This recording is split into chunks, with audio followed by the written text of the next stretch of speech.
하나님의 자녀들은 하나님의 영광을 위해서 살아가는 사람들이 바로 하나님의 자녀들입니다. 이것은 무슨 말이냐면 하나님은 주님의 영광, 하나님의 영광을 위해서 우리에게 필요한 은혜를 어떻게 해주신다? 때에 따라 필요한 은혜를 주신다. 우리가 하나님께 영광을 돌리기 위해서 우리는 항상 감사가 동반되어진다는 것입니다.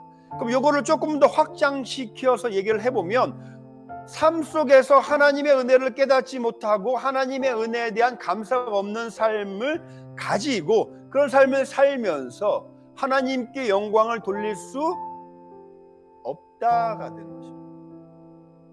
여러분, 하나님께서 우리를 통해서 영광 받으시기를 원하시는 줄로 믿습니다. 뭘 통해 영광 받으실까요? 우리의 뭘 통해서? 감사.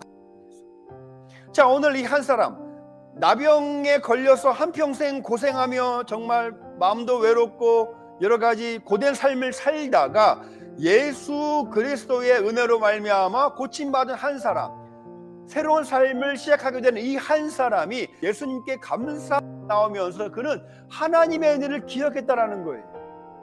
우리가 하나님의 은혜를 기억하고 깨닫지 못하면 우리 삶에 감사는 있을 수가 없습니다. 비록 우리의 삶이, 이 세상의 삶이 때로는 힘들고 어렵고 때로는 우리 삶에 여러 가지 문제들도 있고 해결되지 않는 기도 제목이 충분히 있을 수 있어요. 그럼에도 불구하고 하나님의 자녀들은 그 힘들고 어려운 상황 속에서 뭘 발견해야? 하나님의 은혜를 발견할 수 있어야 하나님께 감사할 수 있다는 거예요. 제가 지난주에도 말씀드렸지만 바울이 고백하는 것처럼 나 된 것은 누구의 은혜다? 하나님의 은혜다. 지금의 내 모습을 바라보면서 너무나 문제 많고 여러 가지 막 힘들고 어렵고 이것만 바라보면 감사할 게 없습니다. 그럼에도 불구하고 이런 나의 상황 속에서 그래도 하나님의 자녀된 나에게 하나님의 인도하심이 있음을 믿음 안에서 발견하고 하나님의 은혜가 있음을 믿음 안에서 바라볼 때 그 사람은 뭐 할 수 있다? 감사할 수 있다라는 거예요. 제가 예전에 한번 다윗에 대한 얘기를 한번 말씀을 드린 적이 있습니다.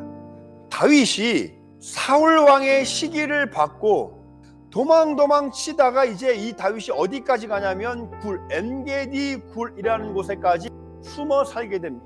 여러분, 다윗의 그 도피 생활, 사울의 시기와 질투를 피해서 물속에 도망가는 그 인생이 얼마나 고되겠냐라는 거예요. 하룻밤이라도 마음 편히 잘 수 있었겠느냐? 그럴 수 없었겠죠. 왜?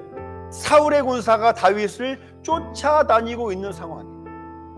눈에 불을 켜고 다윗을 찾고 있는데 어떻게 다윗이 하루라도 맘 편히 잠을 잘 수 있었겠는가? 그것도 집안도 아니고 굴에서.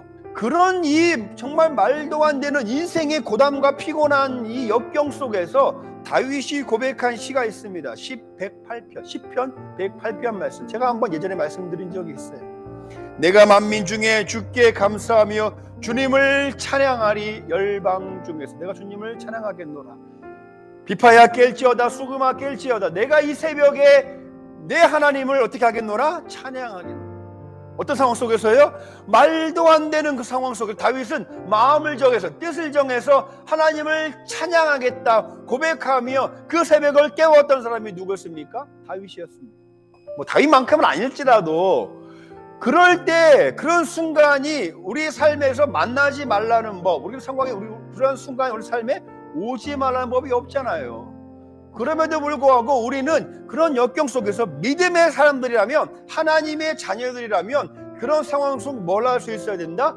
마음을 정하고 뜻을 정해서 하나님께 찬양하며 하나님을 의지하며 나아가야 하는데, 누가 그걸 할 수 있느냐? 은혜를 발견한 사람. 나에게 주신 하나님의 은혜가 무엇인가 발견이 어려울 때가 있어요.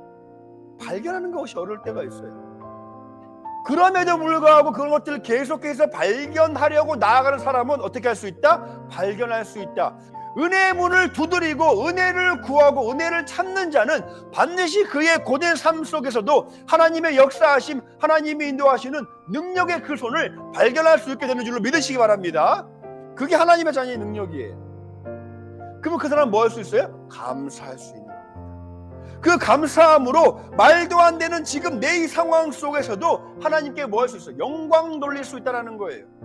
여러분, 우리가 착각하는 게 있어요. 뭘 착각하는 것이냐?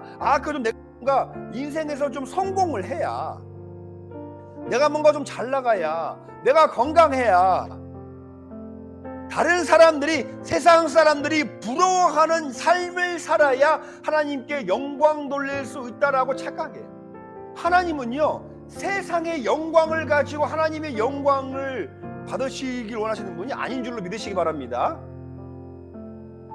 하나님은 하나님 자녀의 감사를 통해서 영광 받으시는 분이지, 뭔가 우리가 이 세상에 잘 되고 이 세상에 이제 성공해서 하나님께 영광을 돌린다? 그거는요, 인간의 착각입니다. 예수님의 삶을 한번 우리가 가만히 묵상해 보세요. 세상적으로 봤을 때 우리가 영광스럽다 생각할 만한 뭐가 있나요? 예수님이 뭐 인생 성공하신 분이었습니까? 아니면 뭐 가진 재산이 많은 분이었습니까? 뭐 어떤 분이었어요? 세상의 기준으로 판단해 보면은요, 예수님의 삶으로는 하나님께 영광 돌릴 수 있을 만한 것이 아무것도 없어요. 없잖아요. 그러나 그 예수님을 통하여서 하나님은 영광 받으셨는데, 왜? 어찌하여 예수님을 통해서 하나님이 영광 받으실 수 있었을까? 예수님은 항상 하나님께 뭐였어요? 감사하는 삶을 살았습니다. 하나님의 뜻 안에서, 하나님의 나라 안에서, 복음 안에서 복음을 선포하며 기도하며 복음이 증거될 때마다 예수님 하나님께 감사했어요. 한 번은 이런 일이 있었습니다. 제자들이, 예수님이 제자들에게 가서 이제 너희도 가서 복음을 전하고 와라, 능력을 주시고 이제 복음을 허락해 주셨어요. 그래서 제자들이 예수님의 명령을 받들고 각 마을 찾아다니면서 복음을 전하고 다녔습니다. 그러다 보니 거기서 진짜 사람들이 길을 열어 복음을 듣기 시작하는 사람들이 생겼고요. 그리고 병든 자가 고쳐지는 일도 있었고요. 귀신이 막 물러가는 놀라운 역사가 일어났어요. 그래서 사람들이 너무 기뻐했어요, 제자들이. 그래서 예수님 복음을 막 전하니까 진짜 예수님 말씀처럼 사람들이 복음을 듣기도 하고 귀신이 막 물러가기도 하고 병든 자가 막 고쳐지기도 하고, 너무 좋아요. 그때 예수님께서 그 제자들에게 딱 이런 말씀을 하십니다. 귀신이 떠나가는 거, 뭐 병장 고친 거, 이것으로 기뻐하지 말고 뭘로 기뻐해라? 너희 이름이 하늘에 새겨진, 생명책에, 하늘책에 새겨진 것 가지고 어떻게 해라? 기뻐해라. 그때 예수님께서 그런 모든 상황을 이게 뭡니까? 감사드립니다. 하나님 감사합니다. 이 모든 것은 다 누구 뜻입니다? 하나님의 뜻입니다. 여러분, 우리가 이처럼 감사를 통해서 하나님께 영광 돌릴 수 있다는 사실을 기억하시기 바랍니다. 여러분들이 감사할 때요, 그 감사가 하나님께 돌리는 영광으로 이어질 수 있어야만 합니다. 하나님 감사합니다. 그때 나를 통해서, 이 감사를 통해서 하나님 영광 주시옵소서.